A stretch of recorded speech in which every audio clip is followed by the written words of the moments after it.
Hello everyone, it is finally time for my full non-spoiler review of the Avatar sequel, Avatar: The Way of Water. The sequel story begins during a time of peace on Pandora. The Sky People are gone and Jake and Neytiri now have a family. They've got 3 kids of their own, one adopted daughter, Kiri, who's played by Sigourney Weaver, and then there's also Jack Champion's character Spider, a human child who was too young to travel back to Earth. He's grown quite close with the Sully kids, so whether Jake and Neytiri like it or not, he's often around them. Things take a dark turn for the characters when the RDA, the Resources Development Administration, returns to Pandora.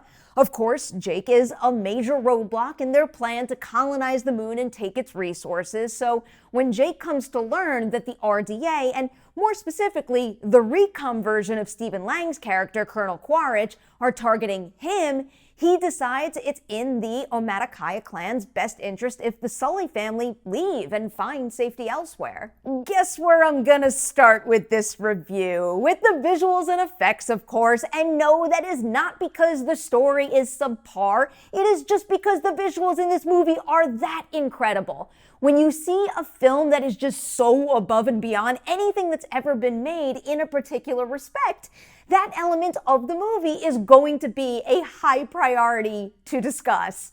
But that most certainly does not mean that other elements of the film are bad. The visuals are just that phenomenal that I absolutely have to start here with them, and that's what I'm going to do right now. I've seen Avatar: The Way of Water twice at this point, and I've had loads of time to sit with it, but I still just can't get over how real everything feels. There's basically no difference between a Na'vi character and a human character. There are no seams in the visuals in this movie. They both look like they truly belong on Pandora, standing side by side with one another. There really isn't a single frame of this movie where that and their existence there doesn't feel like a fact, like a given, like that is their reality. And also, the leaps and bounds this team made with performance capture technology is absolutely remarkable. The level of detail in facial expressions is just absolutely staggering here, and it really feels like it gives you the fullest possible access to a bunch of really great performances. I did finally get around to rewatching the original Avatar, and for example in that, Sam Worthington and Zoe Saldaña are both delivering really great work in that first movie, but when you go from watching that to watching Way of Water, it is just so abundantly clear that back in 2009, we weren't getting the fullest access to the raw emotion that they were bringing to those roles. Here, however, I can't imagine getting more access than what we get to these. It is just really above and beyond in that respect. Speaking of which, and this is something that I did mention in my social media reaction, yeah, The Way of Water has visuals that are just true technical feats, but not for a single second does it ever feel like the team developed that tech just to do something cool, just to paint a pretty picture, or even just to say that they revolutionized filmmaking again for that matter. It's kind of a hard thing to really put into words here, but it always felt to me like those leaps and bounds they were making with the tech and the visuals are, first and foremost, being done in service of story, character, and to bring the absolute most out of every single department's highly detailed work here, the actors included. Now getting into the story and those characters, some of the character arcs in the movie are stronger than others, yeah, but I will say that for me, everything in the movie played well enough that the film never ever lost my attention for that 3-hour plus running time. I always felt invested and I always cared about and was rooting for these characters here. And I'm going to start to run through some of them with more specifics, and I'll begin with Jake and Neytiri. Jake does have a pretty robust and powerful arc while he's trying to figure out what it means to be both a father and a leader here. When it comes to Neytiri's role in the film, however, it does feel a little bit like she's kind of along for Jake's ride, in a sense, rather than getting her own journey to go on. It does still work, and I think it works because you have someone like Zoe Saldaña in that role who's able to emote to the max and make you believe in every ounce of that emotion, basically at the drop of a hat. But there were certain moments where Jake would make a really big decision, and I wish I could have spent more time with Neytiri as she processed it.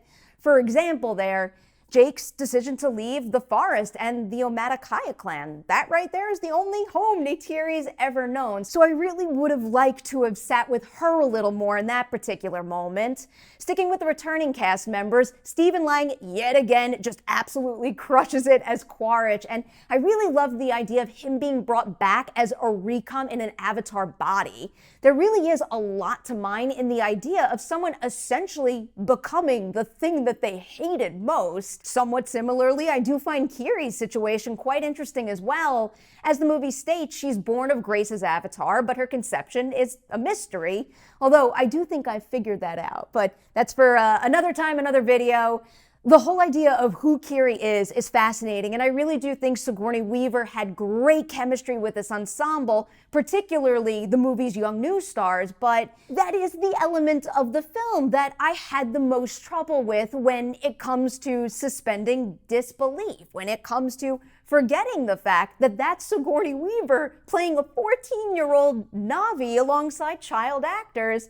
But I also have to say, I did catch myself thinking, given who Kiri is, it is kind of cool to have Weaver playing that character.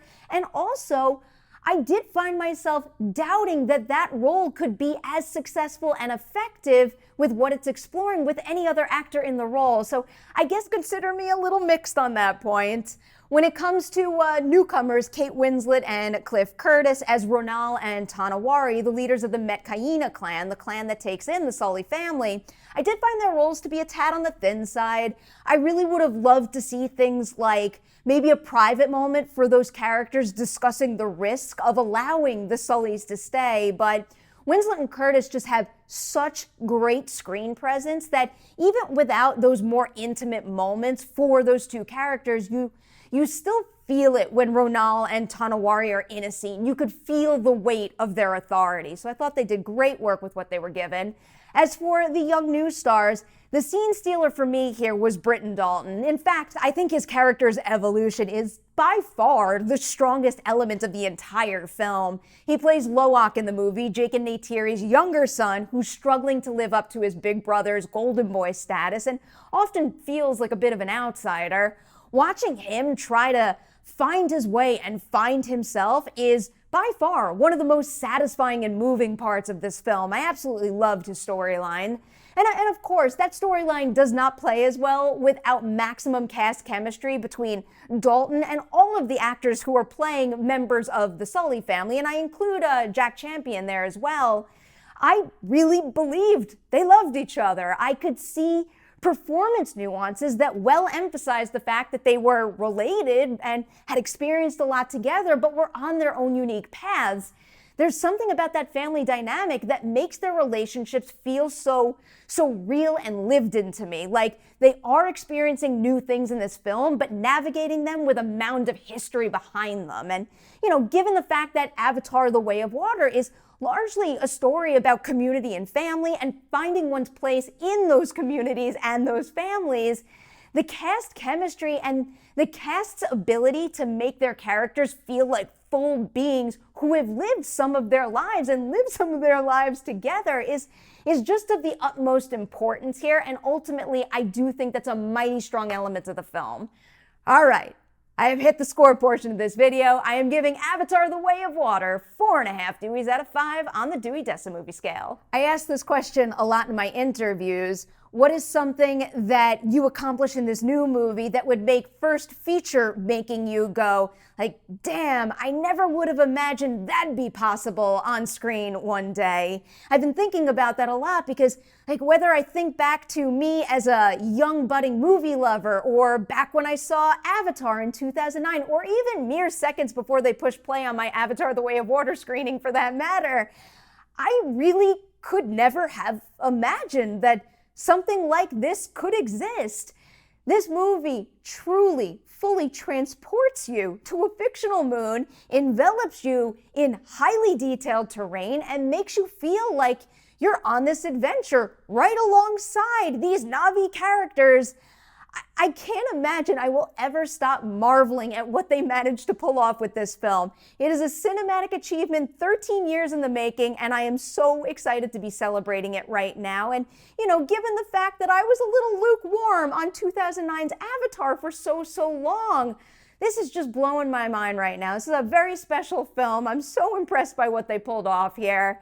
I want to know what you think about Avatar, The Way of Water, when you see it as well, whether you agree with me or not. Per usual, though, the rule is hit the comment section, share your thoughts on the movie there. Just respect each other. That's all I care about.